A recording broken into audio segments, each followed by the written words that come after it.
looks. You were so superficial. Well, I got a 4 and a 7 just because they were an 11, but not really forgetting. What about you? Because there's 11. Hey everyone. This mic is very sensitive, just like me. I heard a couple questions revolving around the idea of, hey, what is this panel? And that's a very good question, and I think that we'd like to answer that for you. So it is the Small Press Publishing Panel, and we're very excited to be here with all of you. And it's not like church, so you don't have to sit in the back if you don't want to. However, if it does go downhill very quickly, it makes it easier to leave. So I don't blame anyone. There's no judgment going on here. But I guess it is what it is.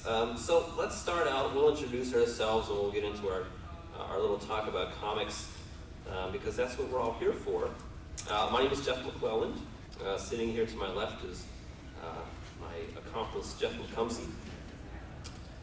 You may notice that we have very similar names, and that's actually how we know each other. It just kind of worked out that way. So the two of us are editors on the zombie historical book called FUBAR. We've done some other things too, but that's, I guess, in the capacity that we're here today. And Jeff is the art director and the editor-in-chief. I am the story editor of the book, which means I get to tell people what ideas I had and make them feel good. I think I'm stepping on a wire. Anyway, so we wanted to set this panel up to talk a little bit about making comics because I realized, did I break this down? Because I realized that one of the things that's very unique about the comic book industry is that a lot of the fans of comics also want to make comics, and that certainly is the place I've come from, and maybe that's something similar with you. Here's a button that says light. Let's see what it does. Not much. Absolutely nothing. Okay. I turned it on. There's a light on somewhere. Yeah, well, Up there, the there's con's black. Someone's going to come in here very soon. This used to be about a 50-minute presentation. Now it's going to be a 50-second presentation. Anyway, so one of the things about the comic industry is that a lot of fans want to be involved in the industry. So it's something that really draws people in. But one of the big issues with that is, how do I actually go about that process? Because it's one thing to say, I really want to do this, or I really want to be involved. But how do you go about, and how do you break down some of those doors? Because the comic book industry, very frankly, is very insular. It's very difficult, not necessary to publish work, but to be published in the capacity that maybe everyone has in their mind. So just because we love the book so much, and because we love the characters so much, we think, I'm going to write a script for this, or I'm going to draw something, and immediately, Spider-Man himself is going to show up at my door. And he's going to just have bags of money. And unfortunately, what we've learned is that's not true. I just learned that Spider-Man's not a real person. And I was wondering why they look so differently between Spider-Man 3 and The Amazing Spider-Man. Bigger hair. Yeah. Anyway, so I guess to give you some background, well, I guess we'll start with a question. So those of you who are here today, you're here for, if you know why you're here for the Small Press Publishing presentation. Who in here has thought about or wants to publish comics of their own? Okay, so plenty of you, probably others of you who are not raising your hands in your hearts. You are. You're still, standing up, but you're afraid. And I understand that because it's a very challenging task. It's very daunting in how you approach it. And I think the first question becomes, I have a great idea. What do I do next? So I'd never let you introduce yourself. So we're the editors on FUBAR. I write a book called Ted and the Yeti. I've been lucky enough to write a little bit of The Tick for New England Comics. Jeff, what have you done? Who are you, besides the grower of a fantastic beard? Thank you. Well, I'm the editor-in-chief of FUBAR. I've had some other creator-owned stuff. I had a book called American Terror. There's a bunch of small kind of comics. Mostly for the last 4 years, I've just been doing FUBAR. It started small, and we were able to kind of grow it naturally, and it's gotten pretty out of control at this point. So. Yeah, Jeff works on a book called Flutter. Oh, also did Flutter for graphic 2.5 novel. Inc. Yeah, very good. American Terror. They're doing something of a film. Yeah, there's like a 20-minute short film that they kickstarted that was successful, so that should be out, I think, in the next month or two. So. Okay, yeah, and Jeff's really the creative force behind FUBAR, so very happy for him to be here. So I just don't have to stand here and talk about other people. I was really in the same position that a lot of you were just a couple years ago, where I thought, I really enjoy this medium. I really enjoy writing. How do I take the next step? And I met Jeff at just this convention, I think in 2009. I got the flyer that they send out every year from the Pittsburgh Comicon, and my name was right next to Scott McDaniels. And I was like, hooray, I'm right next to people who are going to notice me, just by virtue of being like, well, there's Scott McDaniel, who's around him in this general area? And I was there for weeks and weeks and weeks, and then all of a sudden, another name popped up. I said, what kind of name could it be in between Jeff McClelland and Scott McDaniel? And then Jeff McComsey snuck right in there in the middle, and I was very angry, so I wrote something online. And since Jeff is a narcissist, he did a Google search for himself and found the post about it, and he responded to it, and I offered to fight him. And I'm not afraid, I'll throw down. Jeff's a big guy, but I can probably, I'm a scrapper. So don't count me out, is all I'm saying. So we met in 2009 here at the convention, and I saw that Jeff had a book called Sergeant Kilroy, Zombie Nazi Zombie Smasher, or Zombie Nazi Smasher, which one? Zombie Nazi Smasher. Okay, there's a difference. And talked with him for a little bit, and he mentioned that he was putting together a book called FUBAR, which was to be an anthology. And of course, as a writer, what I said is, can I be involved in it? And what he said is, no. No, we're all, we're caught up. We've got all the stories that we need. We don't need any more. And then I was sad. For a long time, this is my blue period. I went home and I cried. But what I did is I got in touch with some people that I knew, and we put something together for the book, and I sent it to Jeff. And I think he felt bad enough for me that he actually put it into the book. And it was not my first publication, but it was one of my first publications, and it really has helped me network and get to meet other people. We've gone on to other successes. The first volume did fine. The second volume did very well. It was actually, it made it onto the New York Times bestseller list. 1 week, that's all it takes. Yes. As As long long the as rest of your life. it was on there for 7 days, I am now a New York Times bestselling author for the rest of my life. And I think that's something that I do not feel ashamed of saying.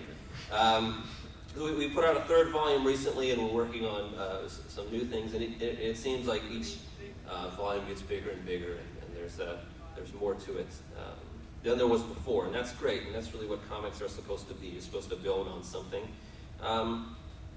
So, I got involved in the last minute, and our relationship has grown from there. And I think that I'm definitely in no capacity well-known or well-connected or well-off in the comic book sense, but I have a little bit better of an understanding of how these things work, maybe today, than I did just even 4 years ago. So the big question, when people try to put comics together is, I get great ideas. How do I move those forward? How do I get that from here to my great idea to an actual published book, which people will or will not read? But to have it published is a big thing.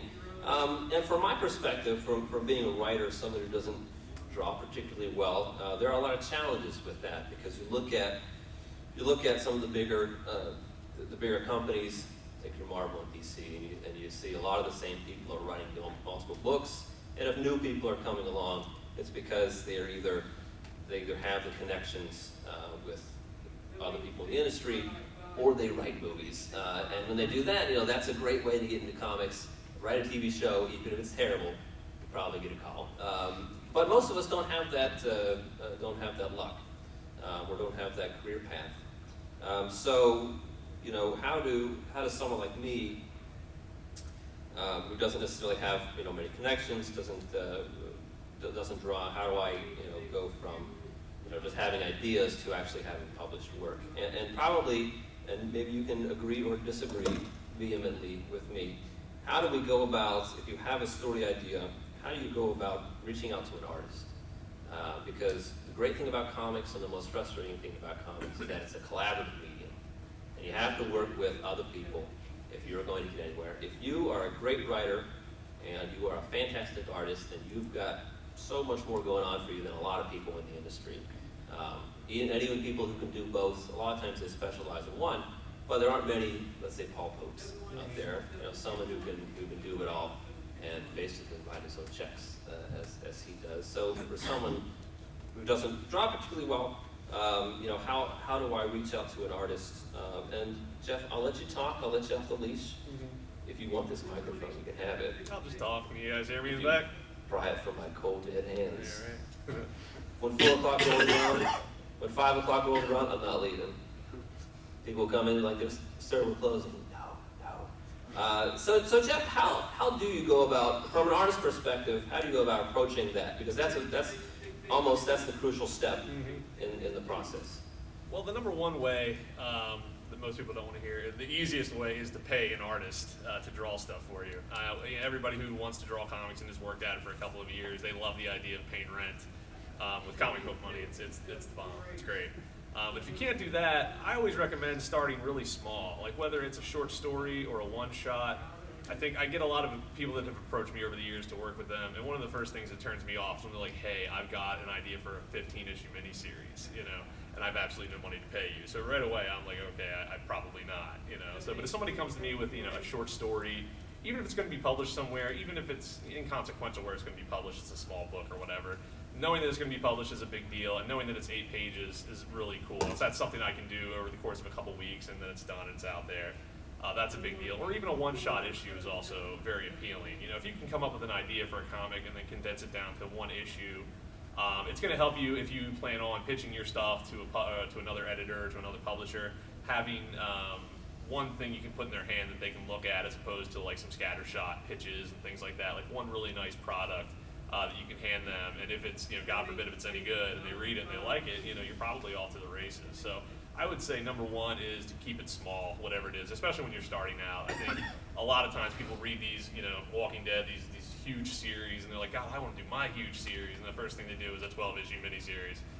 So that's scary. So I would say keep it small. It's probably number one. Yes, this just get louder.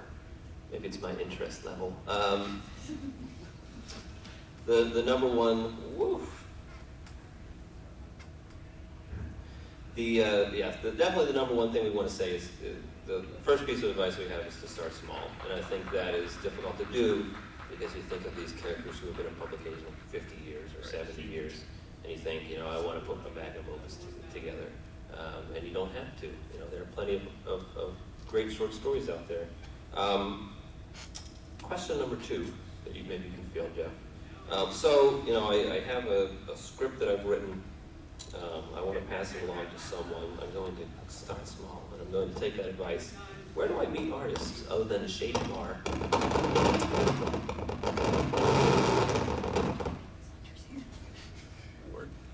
The internet.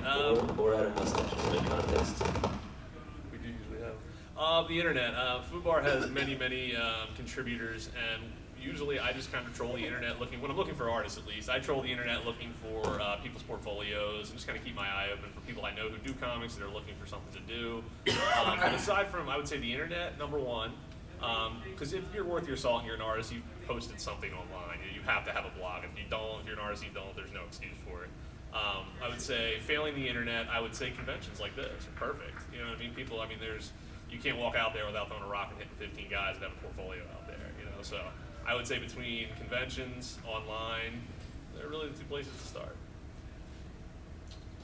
Very nice, Jeff. So the number 2 piece of advice is network. Yeah.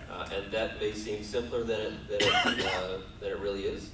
But it's honestly not very complicated when you get down to And it. something else I would add too is like, accomplishing short stories first is all cumulative. So the more you have and the more you can show an artist that you put out, the more appealing you are as a potential collaborator. Because it tells me that you really do believe in this. You've sacrificed X, Y, Z, and you've gotten something done. I mean, that speaks volumes. And also when you meet people, mainstream creators and things like that, it's also the language that we speak.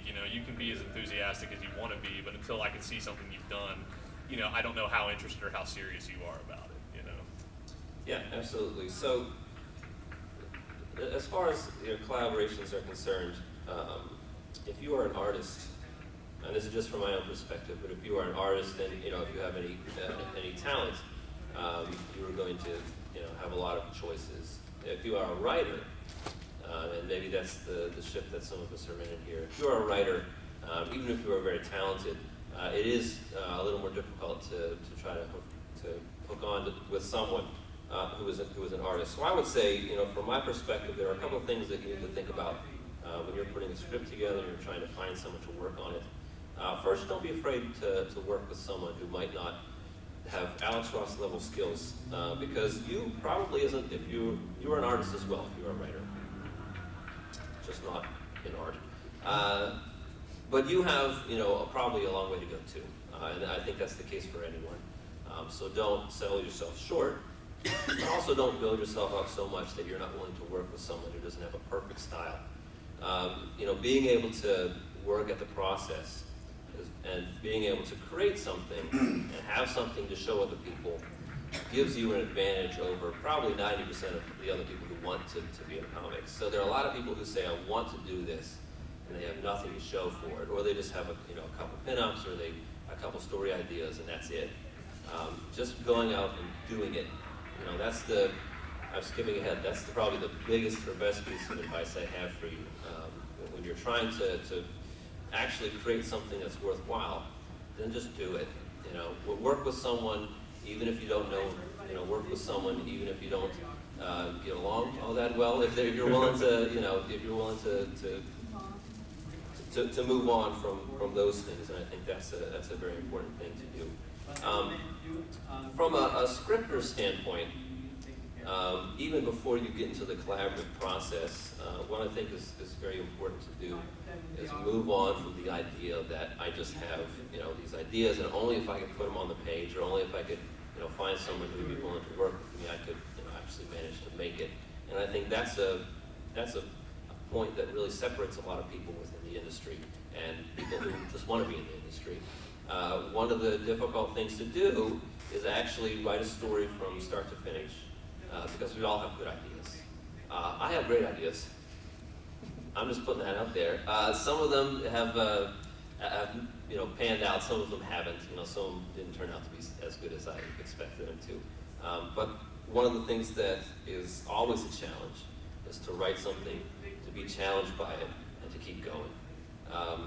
We have, when we script when we go through our scripting process, and we can't quite figure out where to go next, it's very easy to stop and say, well, I'm just going to go to this other idea that I had and work on that. A good writer isn't someone who just writes, but a good writer is someone who writes beginning to end. And if you can actually put something together, whether it's a short story or whether it's a very long story, whether it's in a scripting process or whether it's in prose, if you can actually get to the end and work to that point, that's something that's valuable. One of the questions that I get as a writer is just the format of scripting. People are just fine in this room. Someone peeked around the corner and it terrified me. Not really. So the scripting process that you would find in the comic book industry is not something that has a lot of continuity to it, or there's no necessarily set format to it. And maybe you've seen other people's scripts, and you can say how mine compare to it. They're good. So if you've ever looked at like a screenplay or screenwriting in any kind of sense, a lot of comics in the way that I write them kind of follow that same format, but it doesn't really matter. As long as you can come up with something that makes sense, and when you send it to an artist, he or she knows what you're talking about, that's that you've done your job. One of the difficult things, or one of the things that kind of stops people from moving forward, is they write something, or they have an idea, they want to write it, they don't know what format it goes in, so they just don't write it. And that's a terrible thing to do. That's the worst thing you can do in that sense, because if you look up on Google comic book script versus comic book script format, you're not going to find very much. There's a lot of comic book art that's online. There's a lot of inking work and coloring work and lettering work, but the scripting process, you don't find very much of that. Some books that are published, so when Marvel publishes a book and then they want to get another $5 out of you, they will publish a director's cut, which doesn't really apply because there's no director involved in it, but it makes people recognize the term. A lot of times they'll put some of that ancillary material in there, and that's something good to look at too. Understanding that you don't have to just follow that process. So some of the headaches that come along with the scripting process is I have to make mine look like this person. So if you've ever looked at any of Alan Moore's scripts, and I don't know if you've had, they're so detailed and wonderful. I love everything about that man, except probably I would never want to go there and meet him because I think he would eat me, or my soul. Also great beard. Fantastic. Yeah, he's been working on it for a while. But the thing is, Alan Moore's scripts are so detailed and so rich and so just loving. Some writers, or some artists love that. Some artists hate that. So that is kind of probably the anti-Marvel style when it comes down to it. So if you think about the Marvel style, I kind of think of kind of like a playground where Stan Lee is just like on the monkey bars. And he's swinging, from one rung to another, and he's like, I got this idea, Jack, go! And then Jack Kirby's like, I'm drawing it! And then, it's done, this magical process, and it worked for them. At least it did until they hated each other. And that works for some people, others it doesn't. So if you want to script, and if you want to actually write, then, you need to do it. You need to start, you need to finish, and the format, honestly, is probably secondary. As long as you have an idea, you can put it down, and you can go from there. Then that's important. I want to hit on something that Jeff said a little bit earlier about paying artists, and that's it's a lovely idea. And if we lived in a perfect world, everyone would get paid lots of money to work on comics, and we would all be driving around in a great car. I guess my comic book money car. I got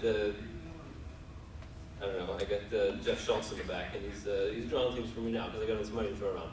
I understand that one of the big impediments to actually getting someone to draw your script is money, because you think, I want to actually publish this book, and you think about some of the processes that go involved in it, and you say, I got to pay this person, and this person, and this person, and this person. How do I have any money to actually publish the book? And when does my cut come into play? And that is a very good question. And I would say that artists aren't necessarily looking to writers to, pay all their bills, or they're not looking for writers to, actually set them up in a penthouse or something. But you have to realize that what you do is valuable, but what artists do is valuable too. Artists, by and large, have a lot of people who they have people coming at them because they want them to draw their things, especially if you're a good artist. And the reason for that is because art is very visual, and scripting is not so much. So if you had 100 portfolios up here, you could go through them in a couple minutes, and you could say, this is good, and the rest are not. Or you could go and you could say, even if you don't necessarily know why. So it's like pornography. You can't quite define it, but you know it when you see it. You can see good artwork, and you can pick that out right away. How do you look at a script and come to that same conclusion? You've got to read it. And even then, it becomes your own personal sensibilities, or the things that you want in a script, as opposed to the things that you don't. So it's a different process. There are a lot of people who want to be artists, but when you have a very visual capacity to it, you can tell right away which ones have it and which ones don't. A lot of people want to be writers. You can't tell that unless you actually delve into it. So that's another process. If anyone's read, I don't want to talk bad on anyone because maybe they'll never give me a job. But DC Comics now just does a lot of, one of the things they do is they let artists write as well. Artists can write, they can do a good job, but they can't always, just because they're a good artist doesn't necessarily mean they're going to be a good writer.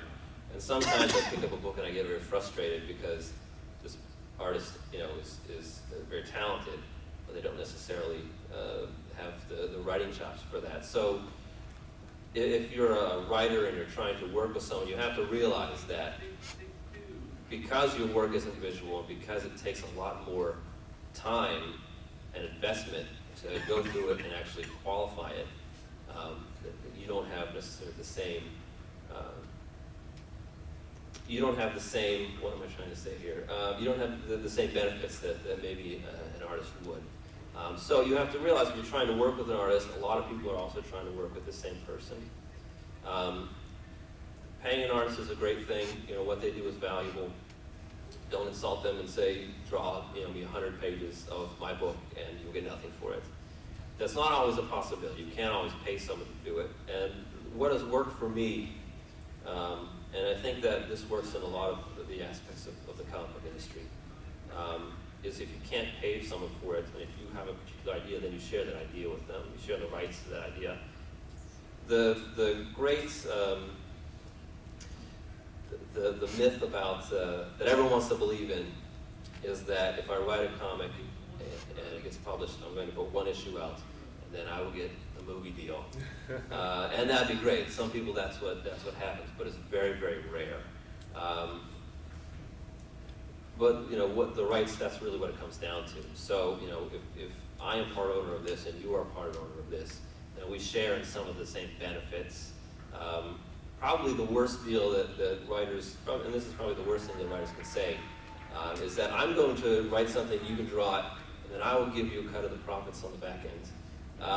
And that's because there usually aren't very many profits on the back end. So what you're asking an artist to do is you're asking him or her to draw something for you for nothing, or for the hopes that there will be this great cloudburst and just money will fall on you, and you can have some because we've got all this money, and that doesn't usually happen.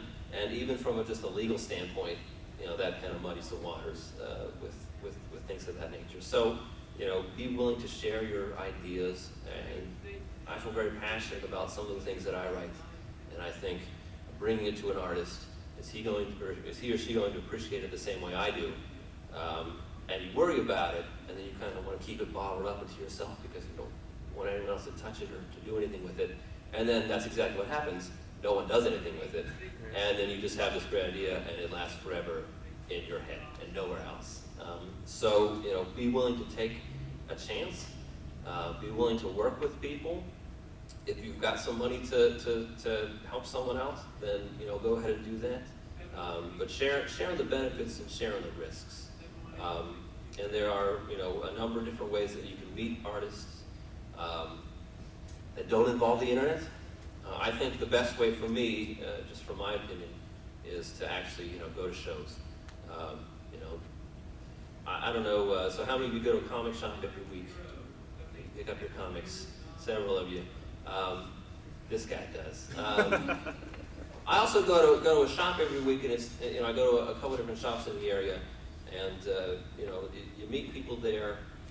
You meet people there with the same interests, and that's a place to start. We're all here at the Pittsburgh Comicon, and we're all here because either we love comics or we had to drive someone who doesn't have a driver's license, and we're here because we think this is probably a quiet place to sleep. And maybe that's true, but probably most of us are here because we have those interests. And artists are scary because sometimes they're talented, and you see that, and you think, how can I stand up to what this person is doing here? But if you approach someone and you actually try to collaborate with them, sometimes they say no, and sometimes they don't want anything to do with you. But sometimes it works out, and sometimes you put something together that's worthwhile. So it really comes down to there's no easy answer to putting a story together, especially if you're doing it in a collaborative process. But that doesn't mean you shouldn't try to do it. And that doesn't mean you should be scared. You shouldn't be scared by that to the point where you just don't do anything about it. So hey Jeff, how you doing? Good. Good, I'm glad to hear it. I got another question for you. So after you get the artwork together and you do some of the production work, so there are a number of stages that the book goes through, and people have different qualities that they can bring to the process. And let's say you reach that magical point where your book is actually finished, where you've written it, the artist has done his work on it, whether that's an artist who can pencil and ink, or maybe in color, which is just a trifecta. Or if you have to get multiple people to do that, you have someone come and letter it, and you have these files and you have them packaged and ready to go. What do you do next? Because that's also an issue. It's one thing to say I have work done. It's another thing to see a book up on a shelf. And there's a lot involved in that process as well. So maybe you can talk a little bit about that. And you can use FUBAR as an example if you want to, because it's still a mystery to me. I just send you things and then I open my eyes and there's a book, and it's wonderful. But so tell me, what's the process like putting together a book after a lot of the initial work is done? Well, a lot of it is, I believe that, you can have finished comic book pages, they all exist digitally at that point, and they really don't truly exist until they're printed and stapled in some capacity. And that could be you, like Sergeant Kilroy, that Jeff had mentioned, was a mini comic that I made at a copy shop.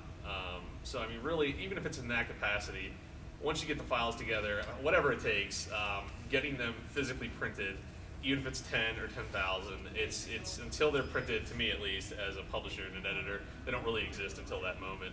So a lot of it is really just figuring out, first of all, what you want to do with it, what's the end goal. If you're self-publishing, small publishing, you really want to be considerate about how many you really need. If it's a small mini comic, like, do you really need 5,000 of them? No, you probably don't. It's probably more like 100, and they'll be around for the rest of your life. So just figuring out how like to... an albatross. Like an albatross. Figuring out what you need, what you want to do with it. I mean, if it's your first publication, make 100, take them to a comic convention, get a table, and sell them. Of course, 2 people are going to buy them. It's going to suck, and you're going to hate your life for an afternoon, but it's worth it, and that's where you kind of have to start.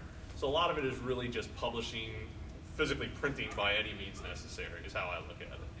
So you published Kilroy just at a print shop, just a copy machine.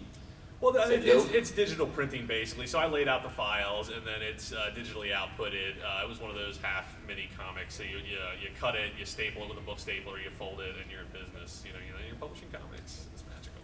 There's print on demand companies. I don't know if you've had any success with those in the past. Well, we were lucky. We kind of, by the time we started with print on demand books, and that's pretty much there's really 3 ways to do it. You have your kind of copy shop books, which would kind of be the first tier, which I would say from like 1 to 100 books. Then you have print on demand, which it's still digital printing, but they will do smaller runs, usually like 100 to 400 books. Print on demand's good, but they are a little more expensive because they're only doing a few of them. After that, you have what they call offset printing, which is like what most of your comics that you buy in shops are. They usually start the presses at about 1,000 to 150,000 or whatever. So I would say you really want to start out, in my opinion, somewhere in between the copy shop and the print on demand, just to get your feet wet. I mean, FUBAR started with the mini comics, and then we did a small print on demand run of the graphic novels, and then really just kind of recouping the money from each of those until we had enough money to do the big offset print run, which I think the first one we did was like maybe 1,200 books. And that's the thing, really. I mean, like I said, starting small is kind of my axiom. You kind of just grow it organically. You never want to overinvest yourself in these things, because then if it fails, or even in your opinion it fails, you kind of shoot yourself in the foot and you're done with it. And you just want to make sure that the morale is kept high at all times. Yeah, and that's also a different point. I mean, another piece of advice was learn to deal with failure, but don't be discouraged by failure. I've failed many times, possibly even today. But I would say that one of the things that differentiates people who are actually in the industry and are actually doing what we all want to do, and those who are just complaining about it, are the people who met with that failure and either moved on from it or didn't. Because it's very easy to get bogged down in some of those things. The first book that I really went all out on and tried to publish myself, and I've still got for sale because I've got a lot of these copies. I tried to distribute it through Diamond, and that is another issue that maybe we can talk about in a little bit. I tried to distribute it through Diamond, and they have numbers that they have to reach if they will actually ship your book. And I had great hopes for it. I got a great cover done by a known artist. I thought all the work in it was very good, and I'm trying to figure out I need to find a printer to do this. So I'm going online, I'm looking up this information, and what I settle is what I look for is in the back of your mainstream books, who prints those? And one of the companies that prints those is a company called Brenner, and they do great work. Definitely plugging them for sure, because it's what they set back was exactly what I was looking for. It was just like what you'd see on the shelf, and I felt great about it. But the minimum that I had to order, and I think they even fudged the numbers a little bit for me, was 2,000. And I thought 2,000, no big deal. Spider-Man sells like 80. I can do 3% of Spider-Man numbers. Come on, it's got to be great. So I went ahead and I spent the money for it, and it was a considerable amount of money. And I had them printed, and they came to my door, and there were 12 giant boxes of comics, and they all had the same issue. I'm like, I've never seen this many, the same comic in my life before. It's wonderful. They're all mine. They smelled great, and everything was fantastic. And eventually, the numbers came in, and they weren't, even nearly what I had hoped for. And it's just, this kind of weight falls down, and you're like, no one loves me, no one wants to read my book. I can't do anything with, so I'm trying to find out, throwing them into the river, trying to, dig holes in the backyard. No, never again, no one will find them here. In 1,000 years, someone will dig this out. Like, why are there 500 copies of this terrible book in here? I don't know. It's amazing. Why do we speak English? So, I mean, you reach part of actually creating comics is just creating comics and learning from it as it goes along. Hopefully, one of the things that we can accomplish today is you won't make some mistakes I did. And one of the pieces of advice in that capacity is, if you have a book that you are self-publishing, don't print 2,000 copies, because you will have these hanging around for you for years and years and years, and you will, they're just a constant reminder. Failure. So, I think I've still got, I think I'm down to my last box. I've got another box in my closet somewhere, and I hate it. And I tell it to the box, and then my wife is disturbed. But reaching that point and understanding, trying to find a publisher, trying to find out what didn't work, I think that what I've done in the meantime, since that point, when I've put out other copies of things, I've gone with a much lower print run, and part of that comes from trying to find some of the print-on-demand services. And there are some good print-on-demand services. There are some terrible print-on-demand services, and we've had experience with that. One book we printed had pages out of order. And we had hundreds of these issues, and we just happened to be at Comicon at the time, and selling them, which we didn't. And then people came back and said, "I don't know what this story is about." And we said, "We're very sorry." So some of those things are just a process that you have to work through to find what's good and what's not. And I think to do that, you have to really try to embrace the community of creators that are out there. And one of the things that have been really great for me is getting to know some of the other people who work with before. If you come into the creation process with a passion, and if you're not a jerk, then probably the other people that you're going to work with, you're going to get to know them, and you're going to be friends with them. And being able to work on some of those networks is a very important part about that too. So I think that was point number one, is network. But whatever point we're on now is also network, because that's a very important part of that. And the more people you know, when someone has success, a lot of times you can latch onto that success like a leech, and create and find some of that for your own. Some of the work that I've been able to have published, there's a book called Hawking for IDW that some of our friends worked on. I was able to get just one little half-page image in that book. Never thought I'd get published by that company because they publish a lot of licensed products and things like that, but was able to get something there for no other reason than I knew someone who was working on it. So definitely you have to network, and you have to find people who are have similar passions as you do. That doesn't start right away. It's not something that you can just fall into, usually. But you have to work on that. So here's another question for you, Jeff. I'm sure your next answer will be just as good as your last ones. So we're talking about a lot of people working together, and especially with something like FUBAR.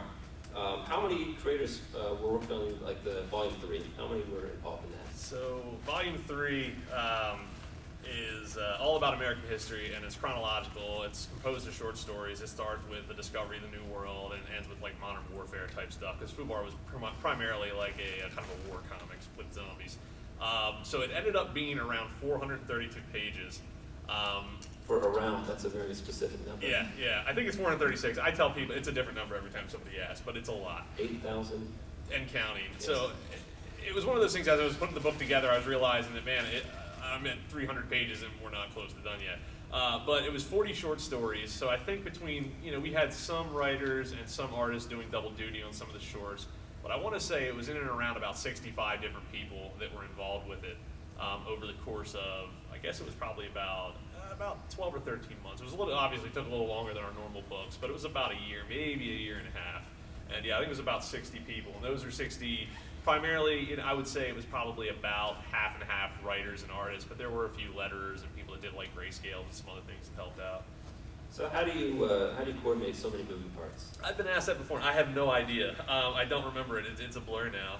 No, a lot of it is... That's not a great answer for that's a a panel terrible about answer. answering these questions. Terrible answer. Really, the one thing we did first is I knew it was going to be a bigger book than previous volumes, so we I called them different waves. I come up with like weird military, like tiger teams and things like that, because I get bored with these things, but no, so we divided them into waves. So we would basically originally it was going to be about 30 stories. So Jeff and I would start the scripting process with about 10 writers, and basically just breaking it down and compartmentalizing it as best I can was pretty much how we approached it. And that works with the first two waves. And then by the third wave, it's right out the window and it's just chaos, and it's just me trying to remember everybody's story and make sure things don't get lost. But a lot of it is just kind of breaking it apart and just taking it one or two stories at a time per week, just staying organized. A lot of that's just email back and forth. Sometimes it's on Facebook. Whatever really it takes. However I can reach somebody the best is usually what I would do.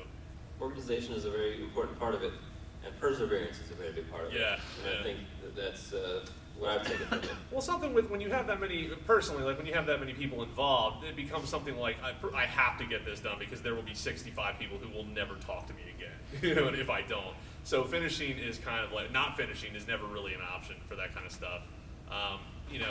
You've heard the saying, everybody likes to party, nobody likes to clean up.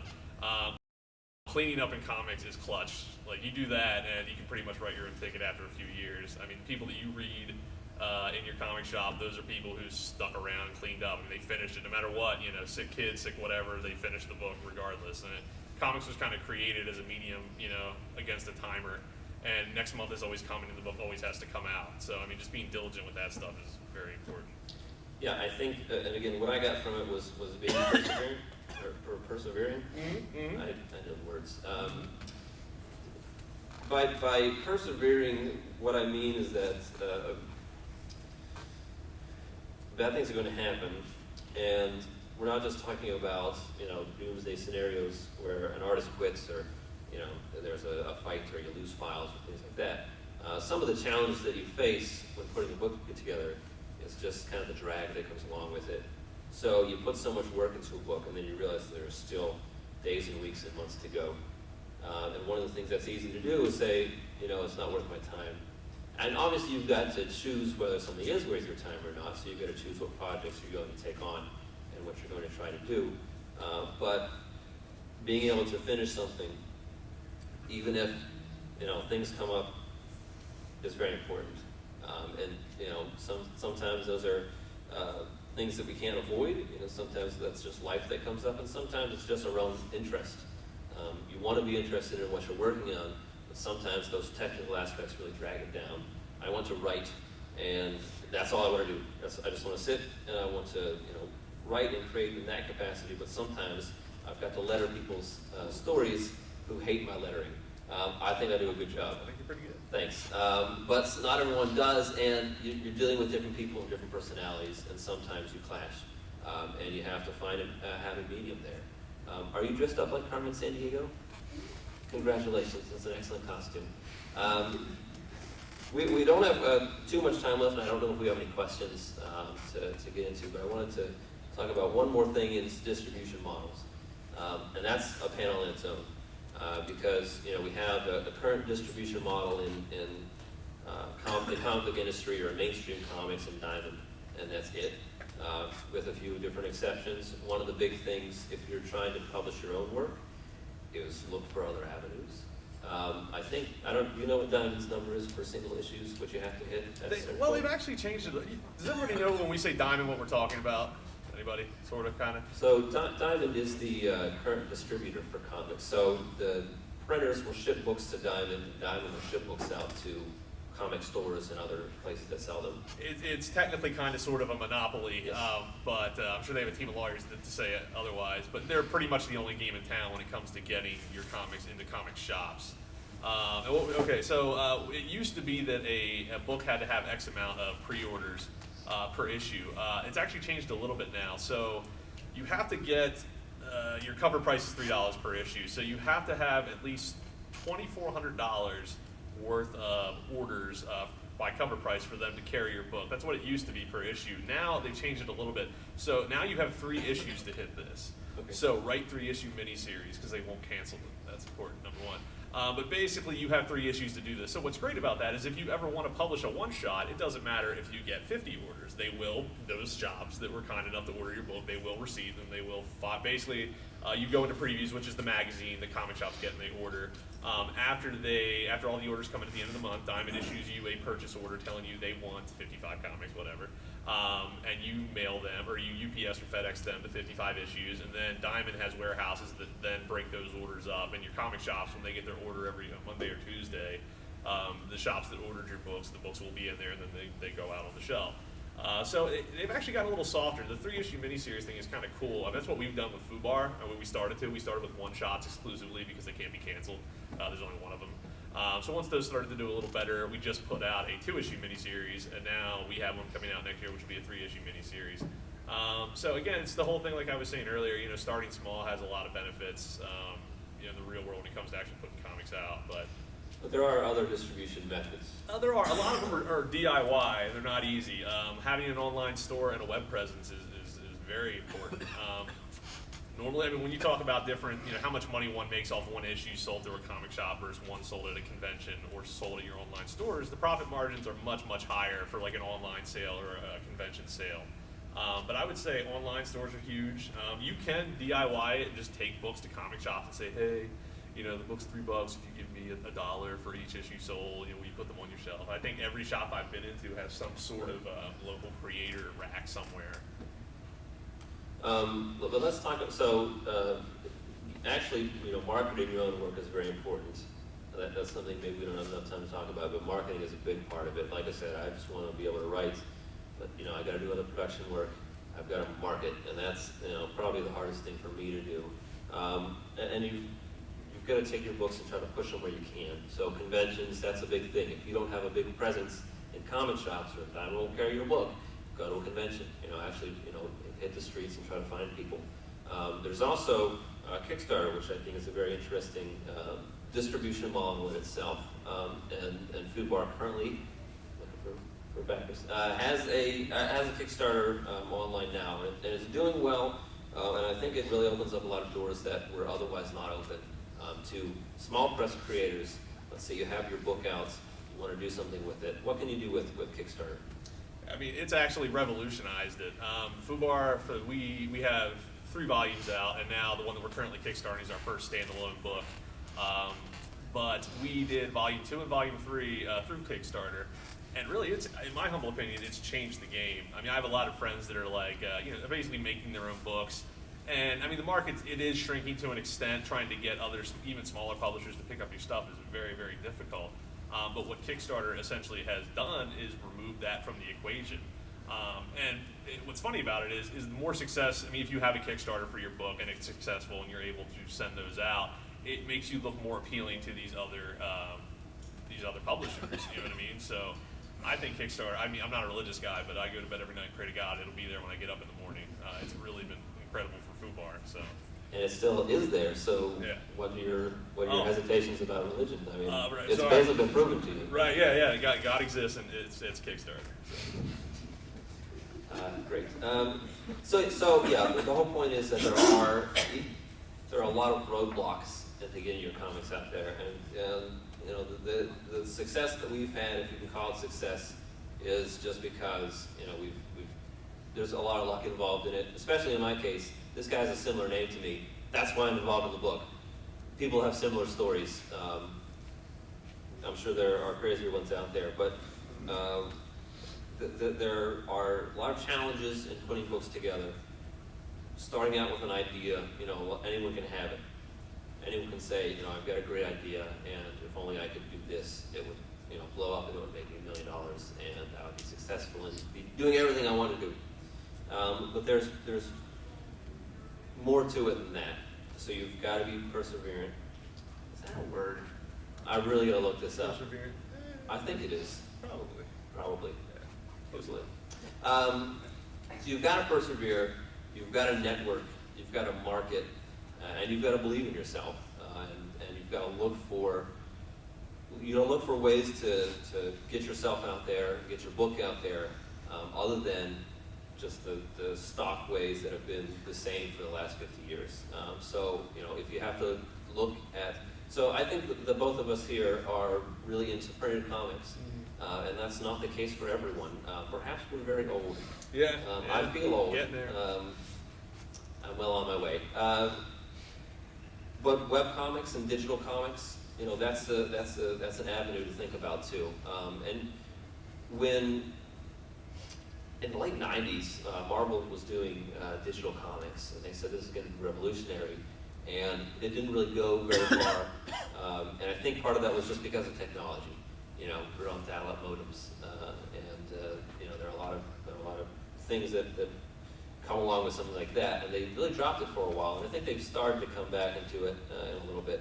And there is some push from old people like me, with digital comics, so maybe we haven't embraced it to the capacity that we should have or other mediums have. Digital comics are a great way to publish your work and to get it out there, without this distribution model. Anyway, your distribution model is your website and your server. There are conventions that you take books to. There are other aspects like Kickstarter, which is delivering something directly to people who want to buy it through a central hub. So think outside of the box and be ready to work at it. We've got a couple minutes, and I'm just perfectly fine sitting in silence if no one has questions, as a punishment to all of you. But we're here about creating comics, so perhaps we have some questions, and if we do, we will take them and try to not look stupid in answering them. Does anyone have any questions for us? This gentleman right here, what is your question? Tell us who you are. My name's Alex Nish. How you doing, Alex? I'm good, thanks. Welcome to the Pittsburgh Comicon, room 3. Eh, I didn't know where I was until about an hour and 15 minutes ago. yeah. Well, okay. What's your question? All right, let's say that you do have an idea for something that you want to do, and you can write and draw, but what would be like the best way to get it out to even like a small publishing company? So you're looking to have something published by another company? Yeah, I mean, I don't really have enough confidence or I think currency to really put it out there myself or get known, because I'm worried that people might not really like my style, but if I got in touch with someone who could distribute it and just people would say, hey, this isn't too bad. You gotta believe in yourself, Alex. I've never met more self-deprecating people than comic artists, and this is true. So, part of that is just, don't sell yourself short. A lot of comic artists say, I write or I draw for myself, and you find an audience or you don't. So I guess that would just be my first piece of advice. My second would be, think about self-publishing. Just to get yourself out there, whether that's on the web or whether that is in print. If you are looking to land with a publisher, and it's difficult, even small publishers, it's difficult. The best thing, the piece of advice that I can give you is go to a convention and talk to people. I don't know what you have to say about that, Jeff. Well, I would say there's a couple of things you can do if you're just starting out. Like, I don't know if you're familiar with Comixology. We really didn't talk a whole lot. As Jeff said, we're getting old and we don't like digital comics, but there are avenues for self-starters like that. Like Comixology has a place where guys that aren't carried by anybody else can still submit stuff. That's one place to start. I would recommend, once you have your stuff done, I would recommend a combination of a lot of things. Like for instance, submit to Comixology. And I mean small, man, like 20 books or something. If you have enough material where you can put 2 staples in it and fold it over, I would do that, and I would come to a convention. Like Jeff said, I think, just getting your stuff out there, because nothing demonstrates to a publisher that you are worth the effort than the fact that you've already done it yourself, that you don't need them. Once you don't need them, they will come out of the woodwork. Yeah. So yeah, I would definitely just forget, well, initially I would forget about trying to land a publisher right off the bat and just focus on somehow packaging the work to where it can be shared with other people. Even if you're giving it away, I mean, I know that kind of goes against the American dream, but having something and being able to hand it out and not expecting anything in return, I don't know. For me, I think that's part of it sometimes. There's a certain bent appeal in giving out comics. I don't know what it is. It's probably dumb, but there's an appeal. Also, just in my own perspective, actually having a comic is really important, because if you come to a convention, most people there like comics. And they will take them and they will look at them. So if you come with a script and say, hey, read my script, chances are it's going in the trash. Right. And sometimes that's even the case with portfolios. You say, hey, look at this artwork. Maybe an editor's, that's not his or her, that's not their great hope in life, to look through pages of other people's work. But if they're in the comic industry, probably they like to read comics. And just buying it, being able to have that with you and to hand that to other people, I think is valuable. Yeah, I mean, even with, not to be callous or anything, but like if somebody's interested in, either having something published by us or just collaborating or something, until I can see something, I just don't think you've put in the effort unless I can see a book or something that you've put out. Even like I said, even if it's one of 20 books that you stapled yourself, when you see it, you know it.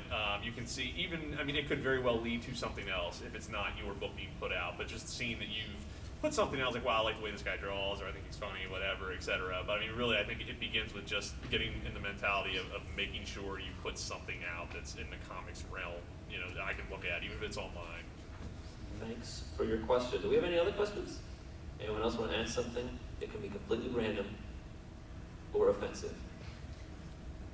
There's a question.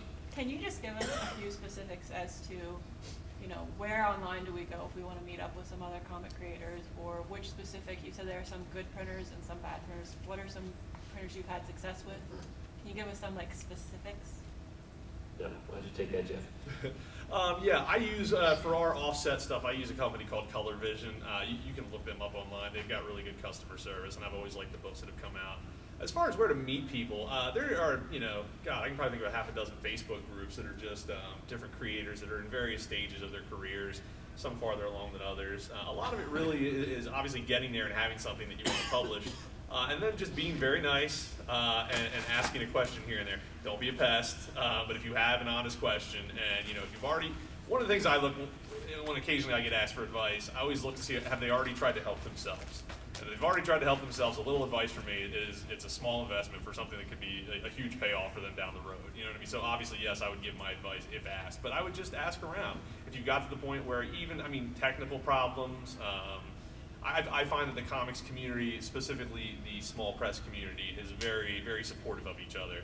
So if you have questions, asking somebody who's maybe a little further ahead than you are is definitely the way to go. And like I said, I use Facebook. There's Twitter groups. There's all types of different stuff. There's different, with like comics, what's the digital webbing. There's just a bunch of different forums you can look around for, but that's where I would start.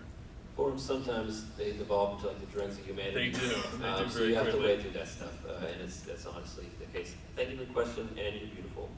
There's a question over here. What was that Color Vision that you mentioned? Was that a publisher or? Oh no, sorry, they're a printer. Printer. Yeah, so they're great because they have both print-on-demand capabilities if you only want to do maybe a few hundred books or issues. They do both. They do perfect bound graphic novels. They also do traditional comics with staples in them. And they also have offset runs if you want to go over like 1,000 of something. And the benefits of offset printing is you have to put up more money up front, but you're getting like sometimes 4 or 5 times the books in the end. So if you have, if you have distribution, or if you have just basic, if you can sell them or get rid of them somehow, I would always advise doing a small offset print run. When you hold a book in your hand, sometimes you'll notice, like when people that are just doing smaller print runs, they don't quite feel like the comics you get at a comic shop. Thicker. What's that? They're a little thicker. Or A little thicker, yeah. The paper's a little different. That's because they're not offset. Offset has different paper, just a different feel overall to it, and that's an aesthetic thing. And if I read a good story, I don't care what paper it's printed on. But color vision's great. Yeah. Long story short. Was that the question you had? What's the name of it? Color Yeah, vision? color vision. Color Vision Ltd. I think you can just Google it. They come up. Yeah. They don't look like their website. They're just a commercial printer. They don't look like Commandos is set up specifically to cater to. They're a print-on-demand company that you can find online.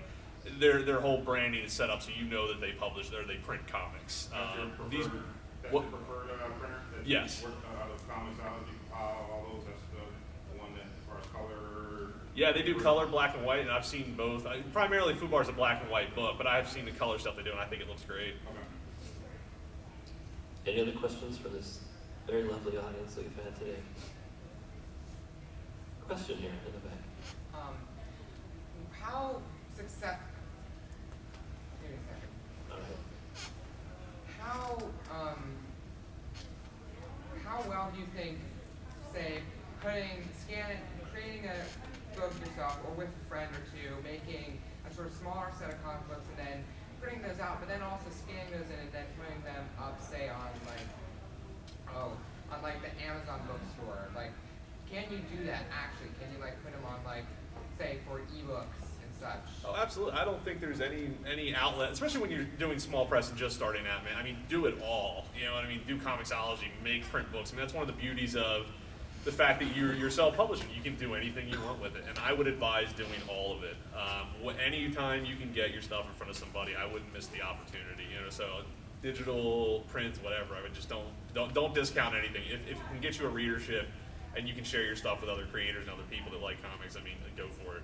Are you talking about Amazon Marketplace or the actual publisher that Amazon is a part of? More like the marketplace itself. Okay. Get yourself a code and then just put it on there as an ebook. Yeah, no, you can do that. You have to. One of the things that you have to look into if you go with any kind of digital publisher or any publisher really is what kind of rights are you going to retain. I know Amazon has a new service that is particularly offensive to creators and what they, their ownership structure and things like that. So, one of the things if you're working small and you're trying to start out, you want to get your book out there, and you want to sacrifice things and just to kind of push it out there. But you also want to think about where are they taking something, and especially if they're taking it in your ownership of the stories that you write and the things that you do. And you have to weigh those, the benefits and the costs to that. Definitely, the magic word is exclusivity. Are you allowed to still publish this wherever you want elsewhere? So that's definitely something to look into, because as you get into more organized, especially electronic distribution stuff like Comixology and I guess Amazon Marketplace, you just want to be very careful about that. I think with Comixology, for instance, I think you're free to do whatever you like with it, because you're essentially acting as your own publisher at that point. So it's up to your discretion where else you put it out. But that's definitely when you're starting out, you want to be very careful about that, because you don't want to lock yourself into something. Yeah. Great.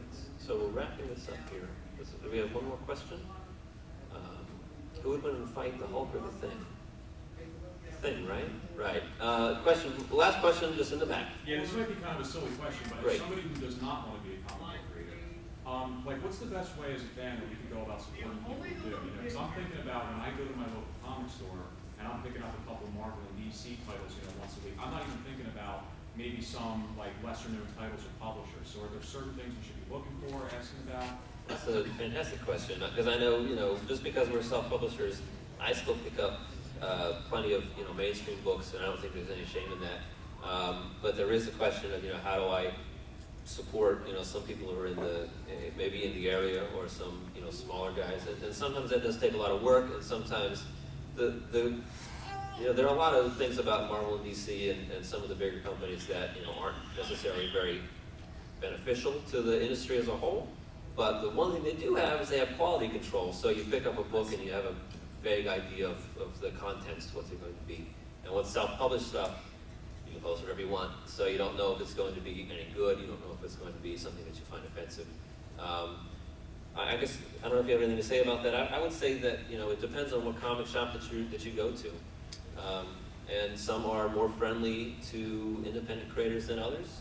I would say, I mean, you're here, so I mean, you know, you're at the Comicon. I would say walking Artist Alley and looking for guys and girls that are putting out their own stuff, and just seeing if something strikes your fancy. I mean, obviously, you don't want to give out charity or anything like that, but if you're walking around, I mean, just give them a chance, I guess. Look around and see if you find something that piques your fancy. And there's also places like, I don't know if you're an online guy or not, but like Kickstarter's a great place. There's tons of, you know, I mean, guys that are on there that are doing independent stuff. And again, if you really just look for something that you like, and if you like it, buy it. You know what I mean? That's really the bottom line. But I mean, the fact that you come here at all, I mean, means you're kind of off to the right start. There's plenty of stuff out there, just walking around for the past 2 days that's here. So, you know, just, and even if you're going to, you know, your local comic shop and you buy mostly mainstream books, just look around and see. I mean, even stuff like your Image Books, a few other publishers, they're still, you know, just guys and girls who are still basically putting out independent comics. You know, they don't really have that backing of the fact that they're drawing or writing a character that's been around and has a fan base like, you know,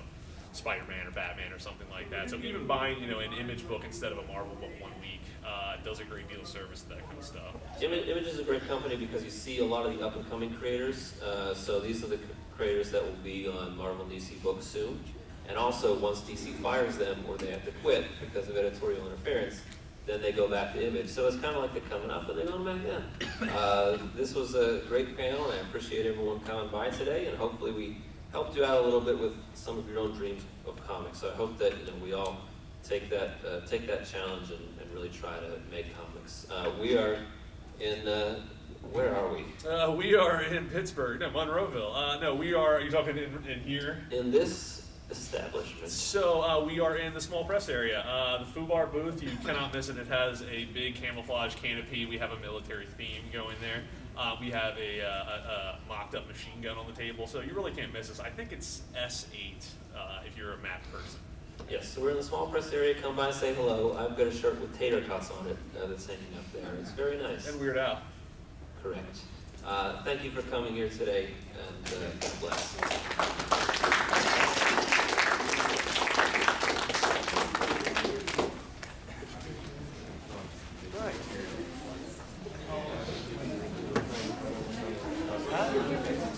Yeah, thank you. Any other location?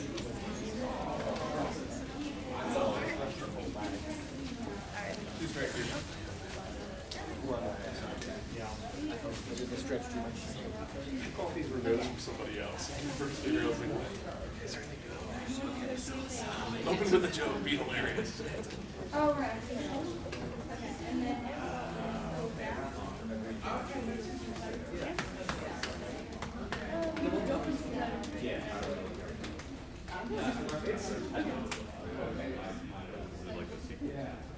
Yes, it is good. I've been talking about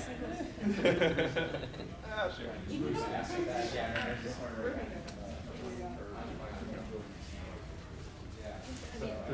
can have a couple shots before you go and you're like, okay, so let's go do your thing, because my favorite thing. I have no idea. I was trying to say earlier. No, I definitely picked up on that. Okay. I think so did the first few rows.